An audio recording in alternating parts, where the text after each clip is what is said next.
உலகம் வெப்பமயமாதல் காரணமாக இந்த ஆண்டு ஏப்ரல் மாதம் மிகுந்த வெப்பம் கண்ட மாதமாக பதிவாகியுள்ளது. குறிப்பாக இந்தியாவில் வெப்பநிலை தொடர்ந்து 40 டிகிரி செல்சியஸுக்கு மேல் உயர்ந்துள்ளது. இதனால் பெங்களூரு போன்ற குளிரான பகுதிகளில் கூட மக்கள் அதிகப்படியான வெயிலின் தாக்கத்தை எதிர்கொண்டனர்.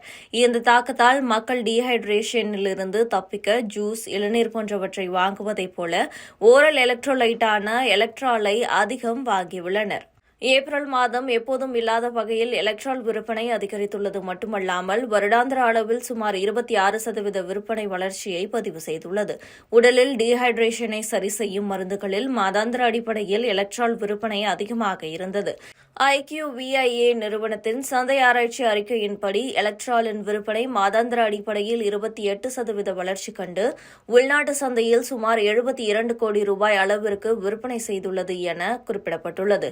வெப்பம் அதிகரித்ததன் காரணமாக மார்ச் மாதத்தில் நாட்டில் அதிக விற்பனை செய்யப்பட்டு வந்த மருந்துகளில் 20வது இடத்தில் இருந்த எலக்ட்ரால் ஏப்ரல் மாதத்தில் சந்தையில் 4வது இடத்தை பிடித்துள்ளது. குளிர்காலம் முடிந்த பிறகு சுவாச கோளாறு மற்றும் நோய் தொற்றுக்கான சிகிச்சை மருந்துகளின் விற்பனை குறைந்ததால் மார்ச் மாதத்தில் இந்திய மருந்து விற்பனை சந்தை சரிவை சந்தித்தது. ஆனால் ஏப்ரல் மாதத்தில் சந்தை மீண்டும் வளர்ச்சியடைந்துள்ளது.